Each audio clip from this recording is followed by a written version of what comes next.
Oi, gente, tudo bem?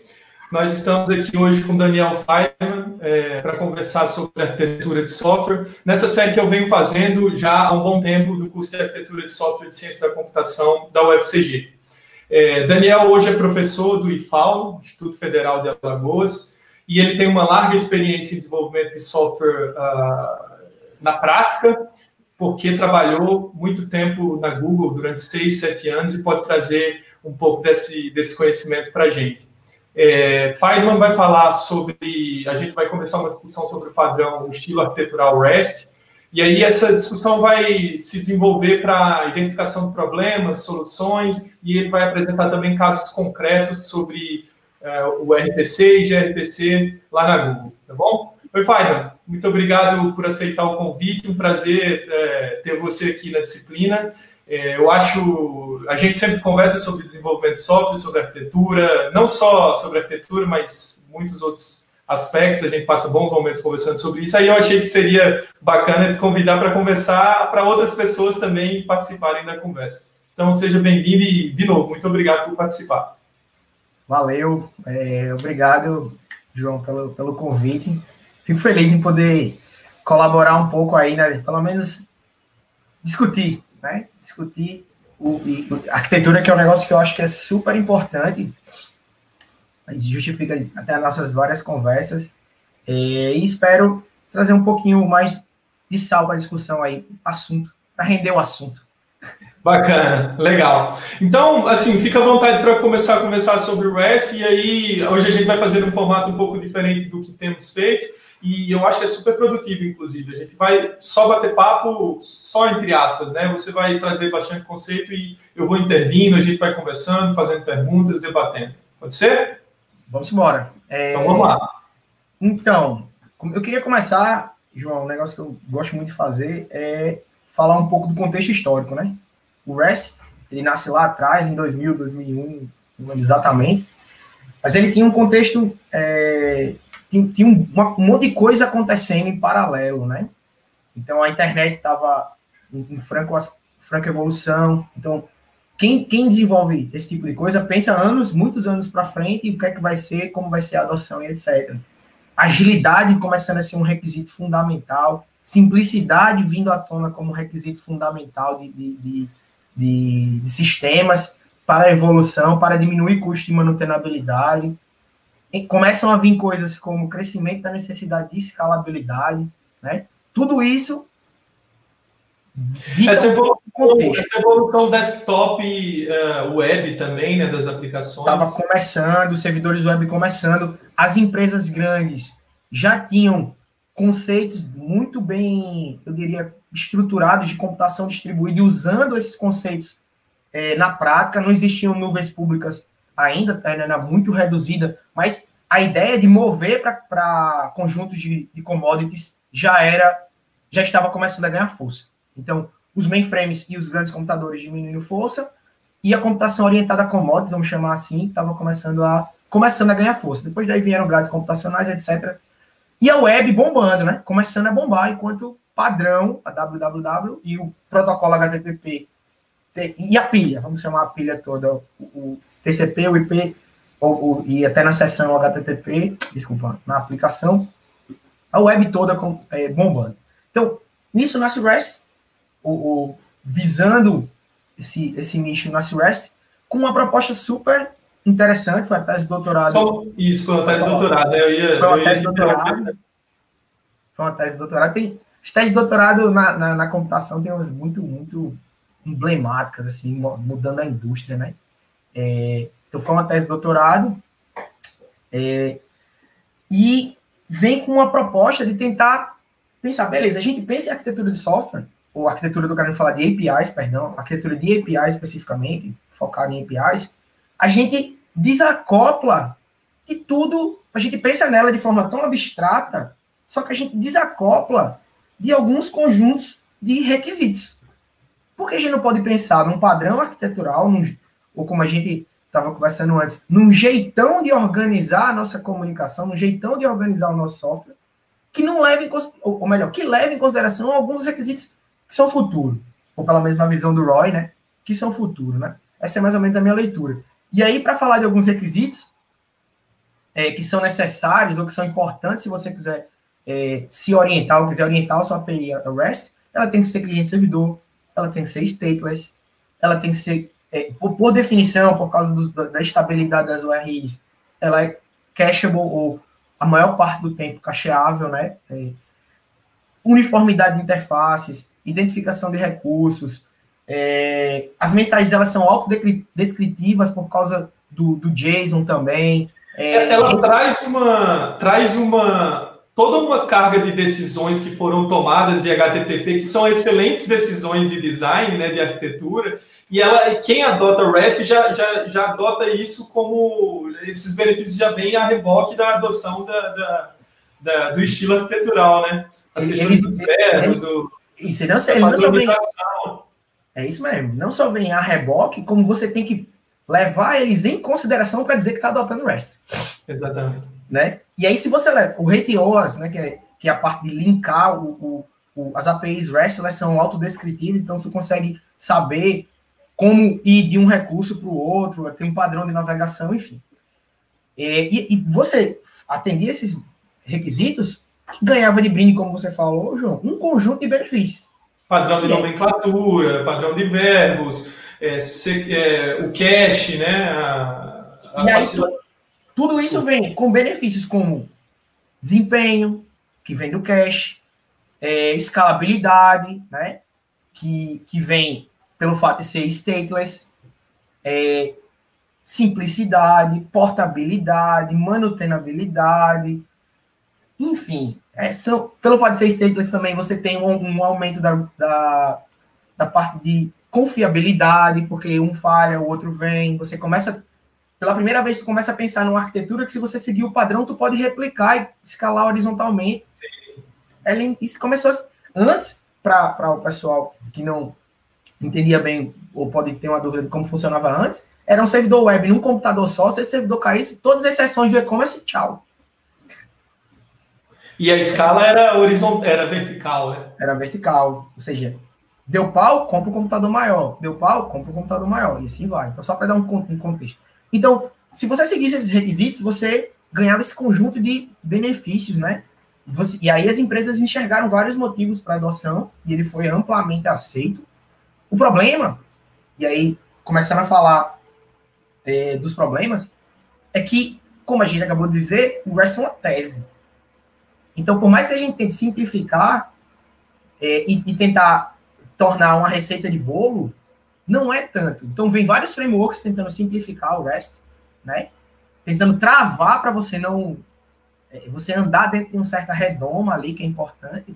Mas o que aconteceu na prática, e aí na minha pesquisa para vir bater esse papo com você, eu vi várias reclamações do REST, não são nem por causa do REST. São por desvios que as APIs REST foram tomando, originando uma coisa que a galera chama de so-called REST, um REST entre aspas. Então, como eu vinha dizendo, esse conjunto de benefícios levaram as empresas a tentar adotar o REST o quanto antes para poder fazer uso de todos esses benefícios. Só que, como a gente já conversou, junto com os benefícios só chegam se os requisitos forem atendidos, né? Se as boas práticas forem atendidas. E REST é uma tese de doutorado, então não é tão fácil você preencher todos os requisitos para obter todos os benefícios. O que originou uma coisa que a gente chama hoje, enfim, de REST entre aspas, ou so-called REST, que é um REST, só que não é. Né? Que vem muito assim, por ele trazer boas práticas e por ser muito simples, ele, de certa forma, ele tem essa facilidade de ser muito simples, né? Colocar serviços no ar, e eu acho que o grande ganho dele, talvez, assim, não, é um achismo mesmo, eu acho que a questão do JSON como formato facilitou muito a adoção, a separação clara do front-end para o back-end também é algo que facilita muito a adoção. Só que é como você está dizendo, as pessoas acabaram querendo adotar rápido, a todo custo, de todo jeito, ou do meu jeito, e acaba meio que não seguindo o estilo arquitetural REST, ou não usando os verbos que tem que se usar, aproveitando dos verbos de HTTP, não aproveitando do cache que dá para se aproveitar. vejo muitos, são exemplos simplórios, mas vejo muitos sistemas cujos serviços são nomeados como se fossem métodos, né? Get all students ou get all contacts. Assim, é uma adoção, mas não adoção do estilo arquitetural. É isso. Então, é isso mesmo, João. Esse é um exemplo excelente, acho bem simples, e dá para a gente entender que as pessoas foram aproveitando pedaços dos requisitos e muitas vezes se frustraram porque queriam todos os benefícios. Na realidade, você ia ter um negócio que você dizia que era REST, mas não era REST de verdade, e você não podia cobrar cacheabilidade, como você mesmo falou, você não podia cobrar escalabilidade. Você, por exemplo, podia ter um REST que era stateful, ou seja, tinha estado e a escalabilidade piorava. Um exemplo, e aí uma forma, falando bem rapidinho, né, um exemplo, como você falou do mobile, eu acho que é um exemplo importante é pensar no REST sendo utilizado para front-ends, para fazer os back-ends, no caso, né, sendo chamado por um front-end mobile. Então, um front-end mobile, você não vai fazer, se você quer, supondo uma aplicação um pouquinho mais complexa, que você vai ter fotos, uma agenda, você vai ter uma rede social pequena, você vai ter foto, você vai ter informações da pessoa, você vai ter o grafo dos amigos, você vai ter a lista de amigos dela. Numa aplicação REST, pensando numa API completamente REST, cada um desses, a foto viria de um lugar, ou podia ver junto com os dados da pessoa, mas os contatos não. E aí, pensando que isso pode ser um pouco mais complexo, estou dando um exemplo muito simplório, e REST é cliente-servidor. Então, se a gente vai fazer uma aplicação, um front-end mobile, a gente já vai ter duas chamadas. Lembrando, a gente está falando de... Se você pensar na internet de hoje, e mesmo assim, se você pensar na internet de hoje, você pensar que celulares ainda existem 2G, se você pensar em lugares que ainda existe 3G, essas duas aberturas de conexão podem ser problemáticas. Fora que há vários níveis até a chamada chegar no serviço. Tem vários hops, inclusive, na rede, né? Excelente, exatamente. Então, nesse momento, o que a galera começou a fazer? Aí chutou o pau da barraca e aí disseram, não, bicho, a gente vai aproveitar o JSON, vai aproveitar N coisas boas, né? E vamos tentar criar uma API que a gente sabe que é baseada em web, e é JSON, mas não é REST, né? E aí a coisa piora se você pensa na evolução do software, né? Imagina que você vai ter, sei lá, agora você adiciona mais funcionalidade no software, mais funcionalidade no software, mais funcionalidade no software. Agora você quer listar a lista de amigos. Enfim, para resolver, e aí você fica engessado, porque você tem que adicionar novos serviços, ou você torna a API mais gordinha, né? Com mais carne, com mais métodos. O que é que você faz, né? E aí o que aconteceu é a adoção o crescimento de outros padrões, como, por exemplo, o GraphQL, que é bastante usado, e outros, como APIs web com push, né? Você recebe, a aplicação recebe a notificação. Então, todos esses são padrões arquiteturais que a gente não vai entrar em detalhes aqui, mas que também se adequam a essa resolução a tentar resolver algumas limitações de caso de uso do REST.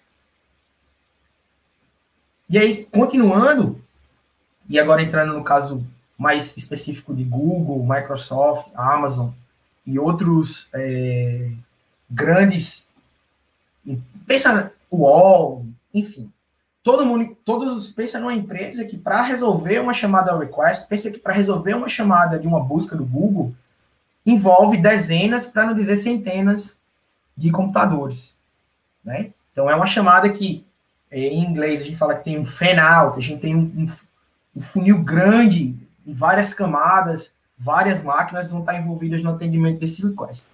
O que adiciona latência. Vai adicionando latência, exatamente. Imagina que agora o deployment fica muito mais complicado. A evolução da API agora envolve centenas, sei lá, de máquinas, enfim. Então, você falou latência, excelente, então eu vou pegar aproveitar a deixa e falar de um conjunto de outras coisas que o REST não tinha pensado. Olha que o REST pensou em bastante coisa, como a gente já falou.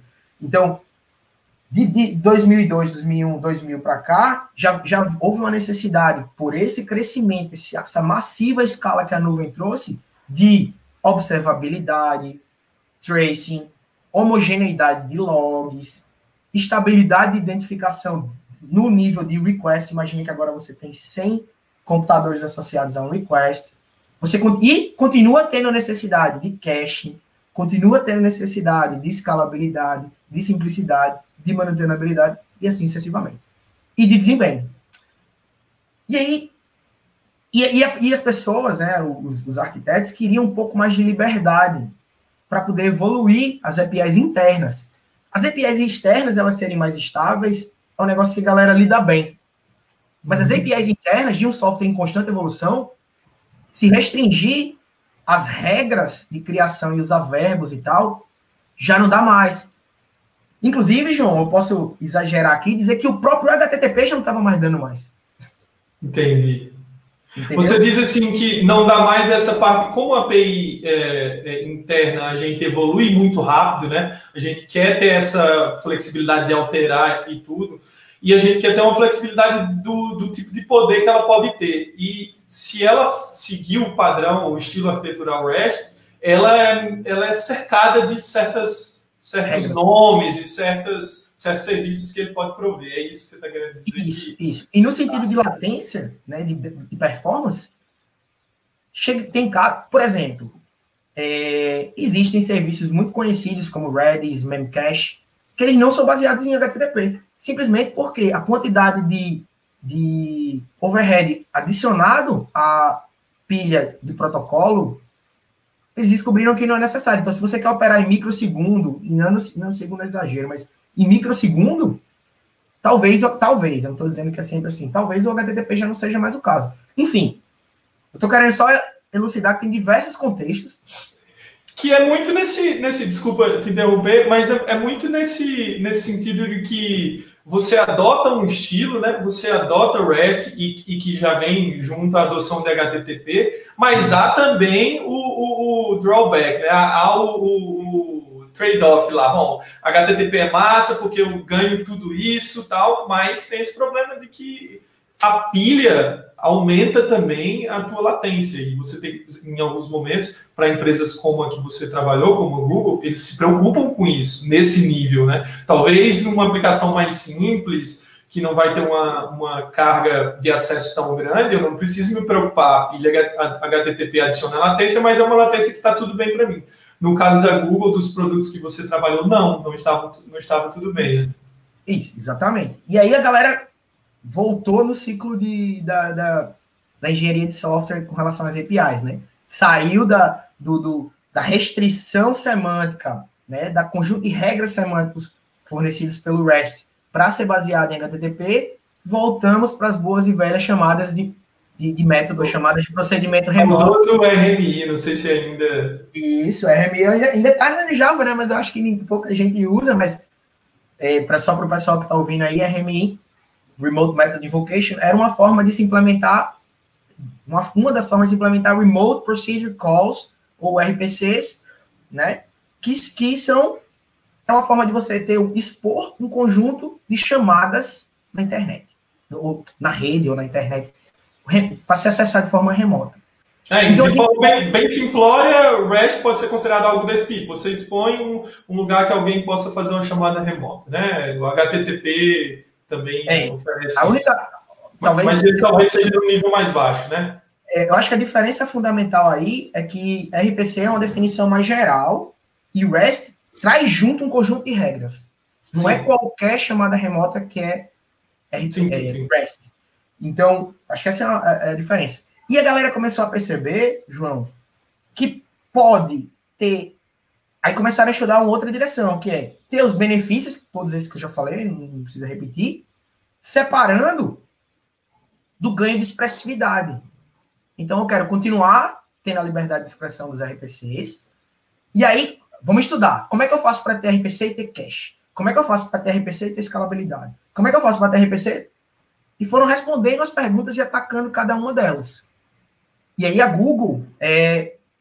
E aí, agora, vamos falar um pouco, né, a parte final do nosso papo. Eu queria me ater numa implementação, numa forma de fazer RPC, que é o gRPC, e aí eu vou explicar primeiro um pouco o gRPC em si, né, alguns dos conceitos fundamentais bem rapidinho, e a gente ir num bate-bola de problemas e soluções, os problemas e a forma que o gRPC resolve esses problemas, né? Legal. E aí eu acho que para falar de RPC, a gente tem que primeiro começar explicando que o RPC separa a linguagem de descrição da implementação. Acho que isso é Aí volta, para quem está nos ouvindo aí e já ouviu falar de Corba, volta. Corba era uma forma de fazer RPC e era baseado... WSDL também, para WSDL. As pessoas bebem das mesmas fontes, deu certo parcialmente em Corba. Corba foi amplamente utilizado na época dele, né? O próprio WSDL SOAP também. Enfim. E aí, a Google seguiu essa ideia, primeira coisa. E aí, existe um programa que é um compilador, que é muito importante expressar isso, porque tem pessoas especializadas para escrever esse tipo de software para evitar que existam tantos erros, porque é um software muito difícil de se fazer, né? Que esse compilador gera o código cliente, que vai acessar a RPC, e o código servidor. O que é que você ganhou com isso? Primeira coisa que você ganhou de cara foi independência de plataforma. Então, hoje, gRPC, você gera código em Go, em Ruby, desculpa, não só de plataforma, de linguagem. Go, em Ruby, em Python, em Scala, em Java, em Kotlin. Se eu não me engano, enfim, eu não vou arriscar listar, mas são muitas. Primeira coisa. Então, note que muitas das coisas que eu vou falar são coisas que já tinham na web. Sim, é uma nova roupagem. Isso acontece o tempo todo, né? A gente fica sempre em ciclos, né? Exatamente. Só que agora, com os protocol buffers e a linguagem de descrição, que eles chamaram de protocol buffers, você consegue descrever como se estivesse descrevendo uma classe com um conjunto de métodos. Não é uma classe no sentido estrito da palavra, porque não tem estado, né? Eu não quero os próprios puristas de O não ficarem reclamando comigo. Quer dizer, você não declara o estado na ideia, você declara a função, os procedimentos, tá? Então, o protocol buffer vai permitir você descrever os procedimentos. E isso já falei da primeira vantagem disso, que o compilador, o protocol buffer, gera o cliente e o servidor. Para JavaScript também, tá? Front-end também, e Node também. Tá. Uma outra coisa que eu acho que é super importante a gente falar é que a linguagem tem um conjunto de características importantes. Vou falar de algumas delas. Primeiro, o protocolo do fio é binário. Então, você já ganhou em performance com relação ao texto. Só que os caras fizeram... Em oposição ao JSON. Que é o JSON, né? A segunda coisa importante é que os IDs no protocolo eles são estáveis. Então, você ganha uma coisa que tinha no REST. Você consegue evoluir os campos internos que tem no serviço. Imagina que um objeto que é passado como request de um remote procedure call, sua RPC, seu método, seu procedimento mudou. Agora você precisa de 4 parâmetros. O protocol buffer suporta isso, tranquilamente. Inclusive, suporta a deprecação de parâmetros. Então, eles conseguiram essa flexibilidade que, para uma empresa como a Google, imagina que você tem um software que vai viver por 10 anos. É muito difícil você ter todos os requisitos, saber todos os requisitos 10 anos, com 10 anos de antecipação.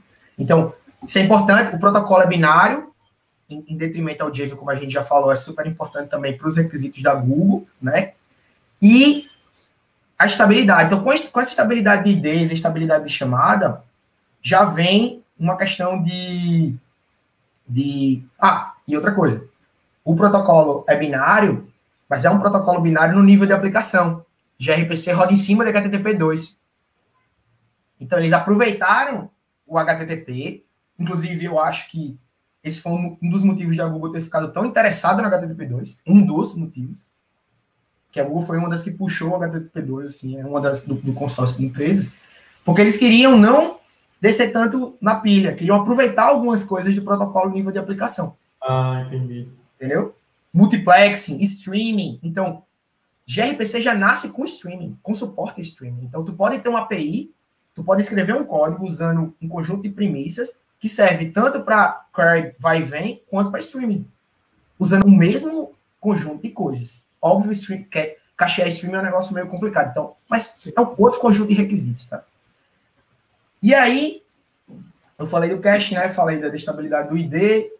Acho que outra coisa super importante. De certa forma, você vê, eu vou te interromper aqui só para não perder o gancho. Você vê o gRPC como uma resposta a REST, assim, como uma resposta talvez aos abusos que foram cometidos. Não abusos que foram cometidos com REST, mas alguns requisitos, especialmente de latência, não eram tão bem atendidos em REST. E aí o gRPC vem para resolver isso, ou tentar resolver isso.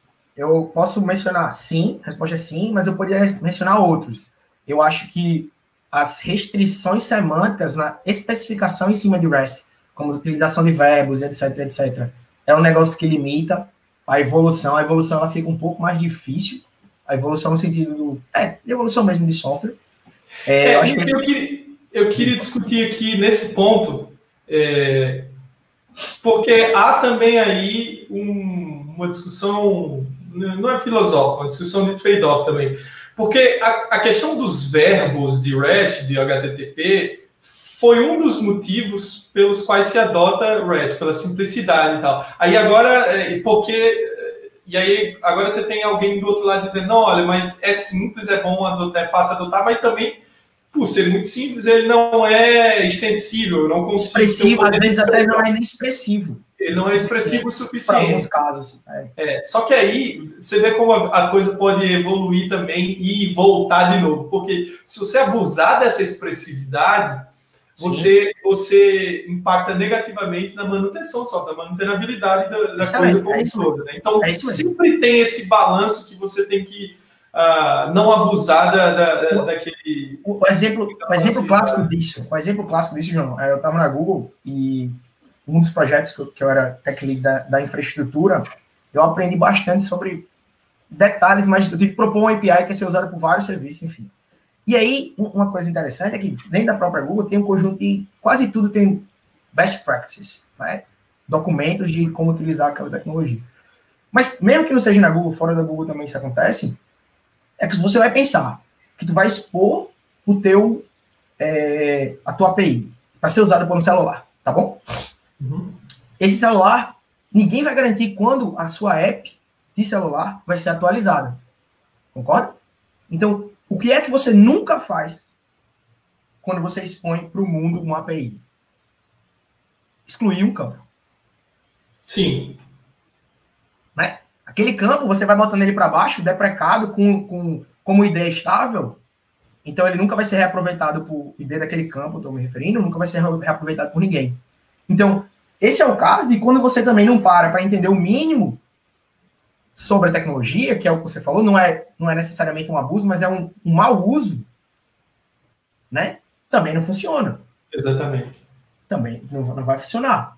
Você não vai usar cache se você não fizer uso da utilização dos IDs, da estabilidade de identificadores, e assim sucessivamente. Então, e aí para terminar, eu queria só dar uma pinceladinha numa parte que não tem tanto tem a ver com a arquitetura, que é, juntando com o RPC, o que aconteceu já bem mais recente, é como essas coisas podem conviver. Né? Como REST e gRPC podem conviver e como se basear num certo conjunto de plataformas, um certo conjunto de frameworks, plataformas, etc., para ter os benefícios que eu falei, né? Escalabilidade, traceability, né? Traceabilidade, observabilidade, etc., etc. E aí, hoje, é muito comum, ou está virando uma coisa comum, o pacote do gRPC com service proxies ou sidecars, como é o caso do Envoy. E aí, qual é o benefício? Vou dar um exemplo. Imagina que você tem o seu serviço que está expondo uma API e você colocou o Envoy na frente e como service proxy. Ele recebe toda a chamada que vem para sua API e ele, na volta, também passa por ele a chamada que vem da sua API. E aí, a gente desacopla coisas muito interessantes. Deixa eu dar exemplos. O Envoy, por exemplo, permite que todo request que vem, ele já associa um ID único, estável, ao request. Não é o seu código que precisa se preocupar com isso. E, se você for fazer uma chamada para outro servidor, o Envoy já guarda o contexto, já sabe qual request vem, já bota todas as métricas. Isso tudo para se valer de cache, por exemplo. De cache e, por exemplo, nesse caso que eu falei, para aproveitar a observabilidade. Sim. Você pode ter o trace de 100 servidores que o request passou e sabe qual deles foi o mais lento. E aí, mas, Daniel, você pode perguntar, mas Daniel, o que é que isso tem a ver com gRPC e REST? Tem a ver que se você quiser se manter dentro da sua empresa, agora eu já estou saindo um pouco do caso específico da Google, tá? Que isso é um pouco mais recente, eu já nem estava na Google, mas é um caso muito legal. É que se você quiser se valer dos dois casos que eu acabei de falar, tu pode usar a Envoy para fazer a tradução automática e expor o serviço REST e dentro da sua empresa ele ser todo de gRPC. Você não precisa se preocupar. Então, você vai conseguir usar curl, conseguir usar HTTP2 simples, fazendo a chamada, ou HTTP1 às vezes até, e o Envoy vai converter aquilo numa chamada gRPC e toda a sua empresa fala uma língua só.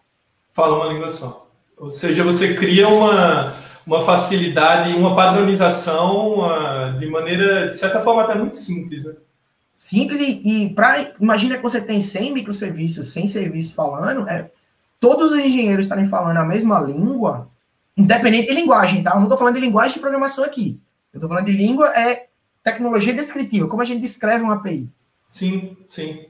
É massa, velho. Eu acho que isso tem muito a ver, e eu queria voltar um pouco no tempo do papo da gente, os motivos pelos quais o REST é tão adotado assim. Esse exemplo que você acabou de falar é também um dos motivos que eu posso citar para o REST ter sido adotado, né? Sim. Todo mundo falar HTTP, todo mundo entende JSON, todo mundo falar essa língua, facilita muito, assim. Eu acho que isso é um dos motivos para adoção. Um outro motivo que eu vejo, de novo, aqui é uma questão de opinião e observação, assim, não tem nada empírico e tal, mas eu vejo um motivo de adoção também, o JSON como dado, ele tem uma relação muito direta com os objetos que eu tenho no back-end, né? Ele é, no final das contas, um dicionário, um objeto lá de JavaScript. Fora isso, ele tem uma relação muito direta com o JavaScript também. Sim. Que é muito usado no front-end. Então, você tem um dado que consegue trafegar muito bem nesses dois ambientes, no back-end e no front-end, né? E eu acho que isso é um dos motivos, talvez, pelos quais REST tenha sido tão adotado também. Um outro motivo, eu vejo, Feynman, que ele facilita, obviamente, a separação do front-end com o back-end. E facilitando essa separação muito clara, ele facilita a evolução, manutenção, a modificação do front-end, que é volátil, né? Que é bastante volátil quando a gente está desenvolvendo software. Então, assim, de certa forma, é um alívio para quem está trabalhando no front-end dizer, não, a gente concordou nesse serviço aqui. Daqui para cá, eu posso até fazer um JSON mocado que eu vou conseguir trabalhar aqui no front-end sem nem me preocupar da implantação desse troço, sem nem me preocupar se está usando banco de dados, qual banco de dados está usando ou não. Eu, desenvolvedor de front-end, eu sei que hoje em dia o papel do full stack é muito importante, mas eu, desenvolvedor de front-end, não preciso me preocupar do serviço para lá, eu tenho que me preocupar do serviço para cá. Né? Concordo. Por outro lado, o outro lado da moeda é muito legal também, nesse último exemplo que eu dei, por isso que eu fiz questão de chamar ele, é que aí você sabe que eu gosto um pouco de filosofar, e agora filosofando um pouquinho, a gente pensa muito mais facilmente orientado a serviço. Com uma expressividade maior. Então, descrever um serviço como get contacts, ou new contact, ou post contact, é a nossa forma padrão enquanto seres humanos. Estou falando de cognição. Sim. E aí, é muito poderoso poder expressar regras e dizer, gere a API REST para mim, seguindo todos os padrões. Sim, sim. Isso é muito... Esse combo que eu falei do sidecar ou do service proxy com a parte interna da empresa sendo gRPC, e lembrando que quando você vai fazer uma interface para o resto do mundo, em geral, essa interface ela já foi mais pensada, diferentemente da evolução das interfaces que são internas dessa empresa. Então, a estabilidade é em geral, um pouco maior. O que eu queria dizer é que esse é um combo muito poderoso. Sim. Porque você tem tudo que os benefícios do gRPC, em termos de expressividade para dentro, e você já ganha de graça, sempre sem se preocupar, observabilidade, monitoramento, o Envoy, agora falando mais uma palavrinha sobre o Envoy, deixa eu dar um exemplo. Se você fala com um banco de dados que é Mongo, e você coloca um Envoy no meio da sua saída, ele te dá de graça, ou te dá, sem você se preocupar, um conjunto gigante de estatísticas sobre suas queries, sobre seus puts, etc, etc. Então, isso fora do fluxo isso é outra aula que a gente podia conversar muito, só sobre como é importante esse novo padrão que está surgindo, das coisas não estarem dentro do software somente. Agora, as funcionalidades, os requisitos não funcionais e arquiteturais estão saindo do software base e estão tendo um ciclo de vida separado. Sim. E, às vezes, a preocupação que você tem com latência é comprar mais máquina na nuvem. Assim. Resolveram para mim esse problema e é uma questão hoje em dia de grana. Mas é interessante, tem outros casos também que eu sempre cito o caso do Stack Overflow que decidiu por não ir para nuvem, para uma nuvem paga, eles têm servidores deles, e também decidiu por não escalar horizontalmente. Acho que eles, na verdade, têm 8 servidores lá, mas escalam até 2015, se eu não me engano, escalavam horizontalmente, verticalmente. Então, é interessante, assim, hoje, talvez escala seja um problema que é resolvido com dinheiro, sempre foi, né? Antigamente era só comprar mais, eu comprar e manter, mas hoje eu não preciso manter, é uma questão de dinheiro, você compra processamento, no final das contas, e isso tudo é resolvido, a gente discutiu, resolvido por terceiros, como você estava dizendo. Eu estava conversando, a gente teve uma conversa aqui com o Tiago e com o Flávio Ribeiro, também falando sobre conteúdo, distribuição de conteúdo na web, e eles falaram sobre a CDN, por exemplo, que é também uma dessas modalidades. Sim. Não, o problema eu não vou resolver aqui, não. Eu vou pedir para alguém resolver para mim. Eu vou colocar o meu conteúdo num ponto de distribuição que saiba responder mais rápido e vou pagar por isso e ele vai ficar lá. Isso. Você terceiriza a resolução do requisito não funcional. Isso. A diferença é que, nesse caso, você só vai ter que se preocupar em fazer o deployment do Service Proxy do lado, né? E usar essa comunicação padrão, que é o gRPC em todo canto, a coisa vai funcionar. Mas, enfim, era mais ou menos isso aí, tá? Não, Fábio, acho que é por aí mesmo. A gente cobriu vários aspectos importantes.